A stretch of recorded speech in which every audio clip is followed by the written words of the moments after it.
बिस्मिल्लाहिर्रहमानिर्रहीम। अस्सलाम वालेकुम स्टूडेंट्स। आज हमारा टॉपिक है रिसेप्टर्स इन ह्यूमंस। सबसे पहले हम देखेंगे कि सेंस ऑर्गन्स क्या होते हैं या रिसेप्टर्स क्या होते हैं। हमें पता है कि कोई भी ऑर्गन या हमारी बॉडी का कोई भी पार्ट जो specifically particular type of stimuli को डिटेक्ट करता है, फॉर एग्जांपल कोई भी स्टिमुलस आ रहा है, टच का आ रहा है, स्मेल का आ रहा है, विजन का आ रहा है, तो वो जो भी डिटेक्ट करता है उसे सेंस ऑर्गन्स कहा जाता है। सेंस ऑर्गन्स और रिसेप्टर्स। रिसेप्टर्स वही होते हैं जो सेंसेस होती हैं, 5 सेंसेस हैं हमारी। सेंस ऑर्गन्स और रिसेप्टर एक ही हैं। मेन जो रिसेप्टर्स हैं मैन के अंदर वो आईज हैं। Eyes are used for sight. Ear हैं, हेयरिंग के लिए यूज़ होते हैं। नोज स्मेल के लिए। टेस्ट बड्स टेस्ट के लिए यूज़ होते हैं। और भी receptor of touch, heat and cold, ये हमारी स्किन के रिसेप्टर्स हैं। सेंसरी ऑर्गन्स में जो 5 सेंसेस हैं वही आती हैं। फर्स्ट पे हमारी आ रही है आई।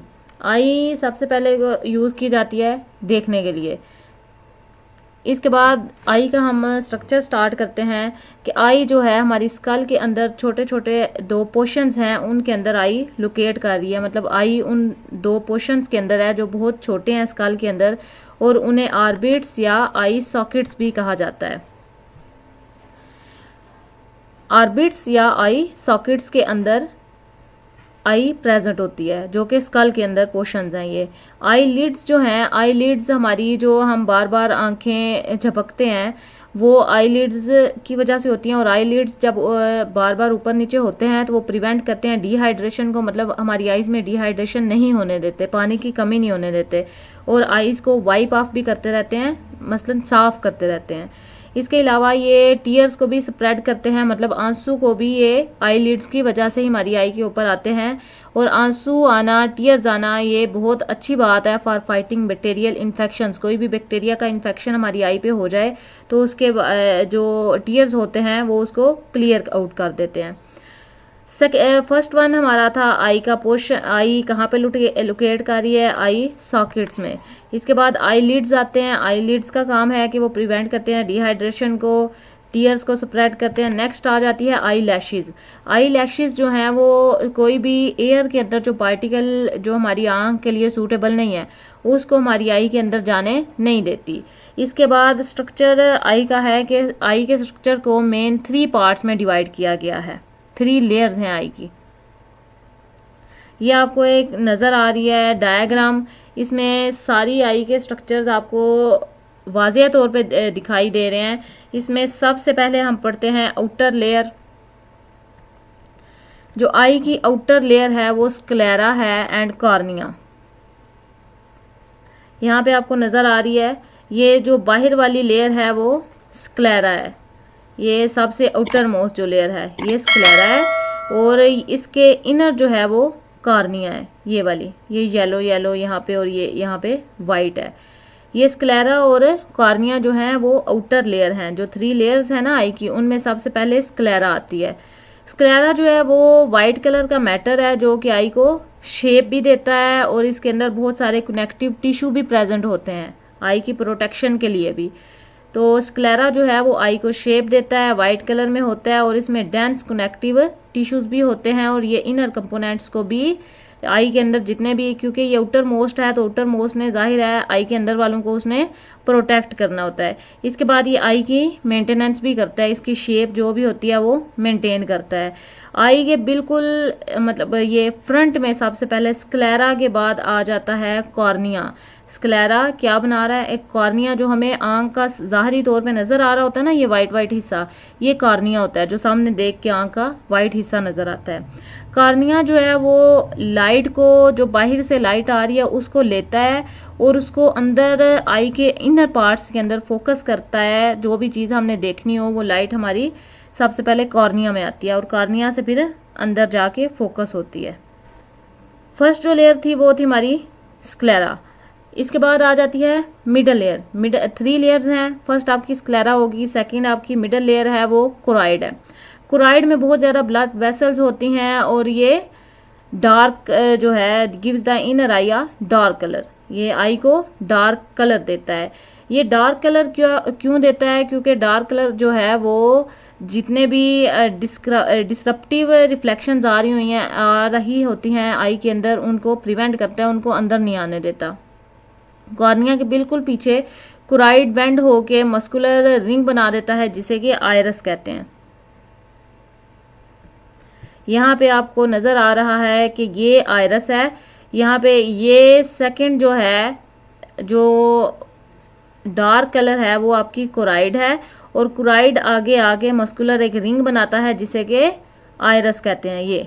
और आयरस के मिड में ये यहाँ पे आपको एक होल नजर आ रहा है जो कि प्यूपिल है। नजर आ रहा है ना आपको, यहाँ पे आयरस है, ये मस्कुलर रिंग्स हैं जो कि यहाँ पे हैंग हुई हुई हैं, ये आयरस है, और आयरस के दरमियान में यहाँ पे आपको प्यूपिल नजर आ रहा होगा जो कि एक होल है। There is a round hole called pupil in the centre of iris, मतलब आयरस के सेंटर में एक होल है जिसे कि प्यूपिल कहा जाता है। जब कॉर्निया के ऊपर लाइट आके स्ट्राइक करती है तो लाइट प्यूपिल के अंदर जाती है, और प्यूपिल का जो साइज है वो एडजस्ट होता है by the muscles of iris, iris के मसल्स की वजह से।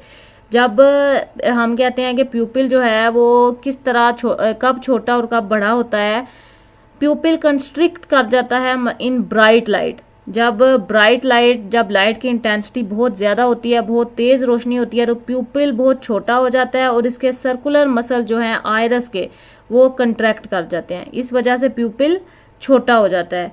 और जब लाइट बहुत डिम आ रही होती है तो प्यूपिल डायलेट कर जाता है और रेडियल मसल्स आयरस के कंट्रैक्ट कर जाते हैं। यहाँ पे आपको डायग्राम में शो हो रहा है, यहाँ पे जब लाइट इंटेंसिटी डिक्रीज होती है, मतलब डिम लाइट होती है, तो प्यूपिल जो है वो डायलेट कर जाता है, बड़ा हो जाता है, सर्कुलर मसल्स रिलैक्स कर रहे हैं और रेडियल मसल्स कंट्रैक्ट हो गए हैं। यहाँ पे आपकी लाइट इंटेंसिटी आई की जो डायग्राम है उसमें देखिए, जब रोशनी बहुत तेज आ रही है तो जो प्यूपिल है वो कंट्रैक्ट हो गया, मतलब छोटा हो गया है। क्योंकि रेडियल मसल्स जो हैं वो रिलैक्स हुए हैं और सर्कुलर मसल्स कंट्रैक्ट हो गए हैं। आयरस के बिल्कुल पीछे एक लेंस है। लेंस जो है वो फोकस करता है लाइट को रेटिना के ऊपर, और लेंस अटैच होता है सिलियरी मसल्स के साथ। सिलियरी मसल्स अटैच होते हैं सस्पेंसरी लिगामेंट के साथ। यहाँ पे आपको डायग्राम में शो हो रहा है कि ये प्यूपिल है और प्यूपिल के बिल्कुल पीछे ये आपको लेंस नजर आ रहा है। लेंस जो है वो किसके साथ अटैच है, सस्पेंसरी लिगामेंट के साथ, और सस्पेंसरी लिगामेंट पीछे से रेटिना के सिलियरी मसल्स के साथ अटैच है। मींस रेटिना के साथ सिलियरी मसल्स हैं और मसल्स के साथ सस्पेंसरी लिगामेंट्स हैं, और लिगामेंट्स के साथ ये लेंस अटैच है। जैसे ही लाइट आती है कॉर्निया के ऊपर पहले आती है, कॉर्निया से प्यूपिल के अंदर आती है, और प्यूपिल से ये जो होल है यहाँ से होती हुई प्यूपिल में से होती हुई लेंस के अंदर आ जाती है। तो ऑब्जेक्ट्स को जब हम दूर से देख रहे होते हैं तो ऑब्जेक्ट को हम जब दूर से देख रहे होते हैं तो सिलियरी मसल्स रिलैक्स कर जाते हैं, और लेंस जो है वो कन्वेक्स है तो वो कम कन्वेक्स हो जाता है, लेस कन्वेक्स हो जाता है। लेकिन जब सिलियरी मसल्स कंट्रैक्ट करते हैं तो लेंस मोर कन्वेक्स हो जाता है, मींस ज़्यादा राउंड हो जाता है। Next second layer complete. Next है आपकी इनर लेयर। इनर लेयर जो है वो बहुत ज़्यादा सेंसिटिव होती है। इनर लेयर में आता है सारे का सारा रेटिना। रेटिना जो है उसमें फोटो सेंसिटिव सेल्स होते हैं जिन्हें रॉड्स एंड कॉन्स भी कहते हैं। रॉड्स और कॉन्स जो हैं वो उनके साथ एसोसिएट होते हैं न्यूरॉन्स। ये रेटिना होती है थर्ड लेयर। रेटिना के अंदर फोटो सेंसिटिव सेल्स होते हैं और फोटो सेंसिटिव सेल्स को रॉड्स एंड कॉन्स भी कहा जाता है, जिनके साथ के एसोसिएटेड होते हैं न्यूरॉन्स। रॉड्स जो हैं वो सेंसिटिव होते हैं डिम लाइट के लिए, और कोन्स जो हैं वो सेंसिटिव होते हैं ब्राइट लाइट के लिए। रॉड्स आपको डिम लाइट के लिए शो होते हैं और जो कोन्स हैं वो आपको ब्राइट लाइट शो कराते हैं। इस तरह से कलर्स का डिफरेंस किया जा सकता है। रेटिना के आगे से दो पार्ट्स हैं। फर्स्ट आपने रेटिना की पढ़ ली कि इसमें कौन कौन से होते हैं, photo sensitive cells, rods and cones होते हैं। रॉड्स होती हैं वो डिम लाइट को डिटेक्ट करती हैं और कोन्स ब्राइट लाइट को। जब बहुत कम लाइट आ रही है तो रॉड्स ने काम करना है, और जब बहुत तेज लाइट आ रही है तो कोन्स ने काम करना है। इसके बाद रेटिना के 2 पॉइंट्स हैं, वो हैं फोविया और ऑप्टिक डिस्क। फोविया और ऑप्टिक डिस्क। यहाँ पे डायग्राम में आपको शो हो रहा है कि ये यहाँ पे बिल्कुल लेंस के बिल्कुल पीछे एक फोविया है, यहाँ पे एक पॉइंट है, और ऑप्टिक नर्व से बिल्कुल ऊपर एक पॉइंट है ऑप्टिक यहाँ पे। इसको ब्लाइंड स्पॉट भी कहा जाता है या ऑप्टिक डिस्क भी कहा जा सकता है इस पॉइंट को। ये दोनों बिल्कुल थोड़े से फासले पे हैं, जो रेटिना के ऊपर हैं, ये सारा रेटिना है ये, और रेटिना के ऊपर ये थोड़े से फासले पर हैं एक फोविया है जो लेंस के बिल्कुल बिहाइंड है, और एक ऑप्टिक डिस्क है जिसे कि ब्लाइंड स्पॉट भी कहा जाता है। फोविया है डीप रेटिना के अंदर होता है और डायरेक्टली लेंस के अपोजिट होता है, मीन्स लेंस से बिल्कुल सामने पीछे होता है, और इसके अंदर कोन सेल्स बहुत ज़्यादा पैक्ड होते हैं। ये बहुत ज़्यादा रिस्पॉन्सिबल होता है कलर विजन और शार्पनेस के लिए, फोविया जो है। और दूसरा इसका पार्ट था ऑप्टिक डिस्क। ये रेटिना के ऊपर वो पॉइंट है जहाँ पे कि ऑप्टिक नर्व जो है वो एंटर होती हैं रेटिना के अंदर, जहाँ से ऑप्टिक नर्व एंटर होती हैं रेटिना के अंदर।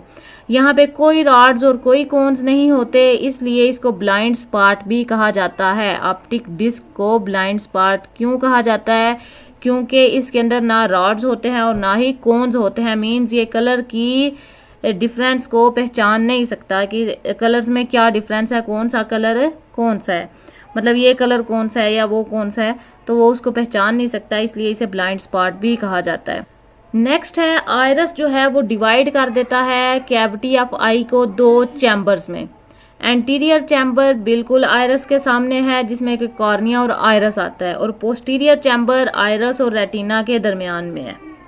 यहाँ पे आपको दो चैम्बर्स नजर आ रहे हैं, एक है कॉर्निया से आइरस के दरमियान और दूसरा है आइरस से रेटिना के दरमियान।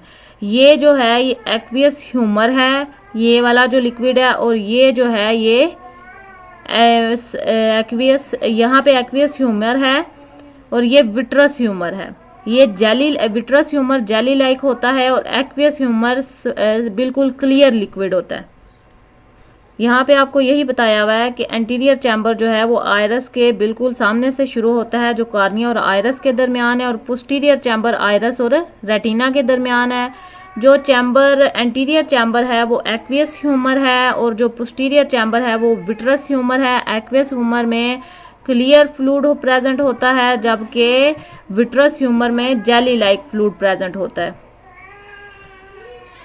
और ये दोनों बॉडी को शेप भी देते हैं और डेलिकेट लेंस को सस्पेंड भी करते हैं। किसी भी ऑब्जेक्ट से जब लाइट आती है आई के अंदर तो ये रिफ्रैक्ट होती है, रिफ्रैक्ट होके जाती है कॉर्निया के पास, कॉर्निया से फिर ये जाती है एक्वियस ह्यूमर के पास, then lens and then vitreous humour के पास चली जाती है। लेंस लाइट को फोकस करता है रेटिना के ऊपर।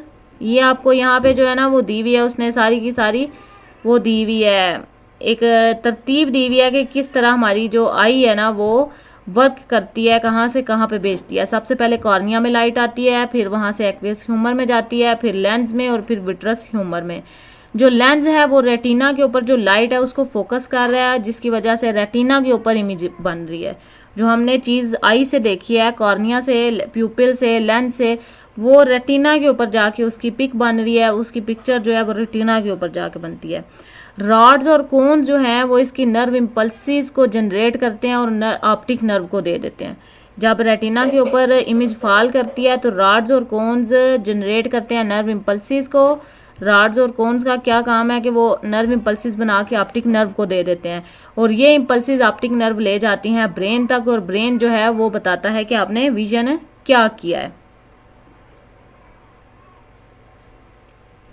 नेक्स्ट रॉड्स और कोन्स का उसने थोड़ा सा बताया हुआ है आपको कि रॉड जो है वो एक पिगमेंट उसमें होता है रॉड्स के अंदर, जिसे कि रोडोप्सिन भी कहा जाता है। रॉड्स के अंदर एक पिगमेंट होता है जिसे रेडोप्सिन कहा जाता है, और जब लाइट फॉल करती है रेडोप्सिन के ऊपर तो ये नर्व इम्पल्सिस जनरेट करने के लिए खुद ब्रेक डाउन हो जाता है। जब किसी भी चीज़ के ऊपर लाइट पड़ी, हमने वो चीज़ देखी है, वो लाइट रिफ्लेक्ट होके हमारी आई में आई है, तो वो पहले लाइट फॉल करेगी रेटिना के अंदर जो रॉड्स हैं उनके रेडोप्सिन के ऊपर। रेडोप्सिन जो है वो अपने आप को ब्रेक डाउन करेगा और नर्व इम्पल्सिस बना देगा। ये नर्व इम्पल्सिस जाएंगी ब्रेन के पास और वो ब्रेन हमें बताएगा कि हमने सी क्या किया है। और जब लाइट नहीं होती, हम कोई चीज़ देख भी नहीं रहे होते, तो ये जो ब्रेक डाउन हो के जिसने नर्व इम्पल्सिस बनाई थी वही दोबारा से प्रोडक्ट कन्वर्ट हो जाएगा रिडॉप्सन में। प्रोडक्ट जो ब्रेक डाउन हुआ था वो प्रोडक्ट दोबारा कन्वर्ट हो जाएगा रिडॉप्सन में। और बॉडी सिंथेसाइज करती है रिडॉप्सन को विटामिन ए से। विटामिन ए बहुत ज़्यादा ज़रूरी है रिडॉप्सन की सिंथेसिस के लिए। यही वजह है कि जब विटामिन ए की डेफिशिएंसी होती है तो पुअर नाइट विजन होती है, बंदे को रात को बहुत कम नज़र आता है, और इस प्रॉब्लम को नाइट ब्लाइंडनेस कहते हैं। जब इंसान को रात को बहुत थोड़ा नज़र आए तो वो नाइट ब्लाइंडनेस होती है, मीन्स उसके अंदर रिडॉप्सन नहीं बन रहे क्योंकि वो विटामिन ए नहीं ले रहा। जब विटामिन ए नहीं होंगे, रिडॉप्सन नहीं बनेगा, तो वो रिडॉप्सन जब भी कोई चीज़ देखे तो रिडॉप्सन के ऊपर इमेज उसने फॉल करनी है लाइट। और रिडॉप्सन जब ब्रेक डाउन होकर नर्व इम्पल्सिस नहीं बनाएगा, नर्व इम्पल्सिस ब्रेन के पास नहीं जाएंगी, तो हमें नहीं पता चलेगा कि हमने क्या देखा है। इसके बाद आपको कोन्स हैं। कोन्स के अंदर भी एक पिगमेंट होता है, जिस तरह रॉड्स के अंदर एक पिगमेंट था, कोन्स के अंदर पिगमेंट होता है आइडोप्सिन। रॉड्स के अंदर एडॉप्शन था, कोन्स के अंदर आइडोप्सिन है। और 3 मेन टाइप्स हैं कोन्स की, जो कि स्पेसिफिक होती हैं, हर एक स्पेसिफिक होती है अपने अपने आइडोप्सिन के लिए। और ये तीनों जो हैं 3 मेन जो टाइप्स हैं वो तीनों 3 प्राइमरी कलर्स को डिटेक्ट करती हैं। उसमें आ जाता है ब्लू, ग्रीन एंड रेड। अगर इसमें से कोई भी कोन का कोई एक टाइप भी वर्क ना करे या वर्क करना छोड़ दे या काम ठीक ना करे, तो उस बंदे को ये डिफ़िकल्ट हो जाता है ये पहचानने के लिए कि ये कलर कौन सा है। और ये तीनों कलर में जब डिफरेंस ब्लू, ग्रीन, रेड में जब कोई बंदा डिस्टिंग्विश नहीं कर सकता ये कलर्स में डिफरेंस, तो वो कलर ब्लाइंडनेस होता है। और ये जेनेटिक प्रॉब्लम है कि नस्ल दर नस्ल चलती है। और जिसको ब्लू, ग्रीन, रेड कलर में फ़र्क नहीं पता चलता, वो एडॉप्शन की वजह से होता है, क्योंकि उसकी 3 टाइप्स होती हैं एडॉप्शन की। और एक जो है वो ब्लू कलर को डिटेक्ट करती है, दूसरी ग्रीन को और तीसरी रेड को। और अगर आप इसको ठीक डिटेक्ट कर रहे हैं तो ठीक है, अदरवाइज आप फिर इसको आपके कोन्स के अंदर कोई मसला है, आपके एडॉप्शन के अंदर कोई मसला है कि ये तीनों कलर्स को जो रिकॉग्नाइज नहीं कर रहा, तो इस तरह की कंडीशन को, इस तरह की डिजीज़ को कलर ब्लाइंडनेस कहते हैं, जो कि जेनेटिक प्रॉब्लम है। Thank you.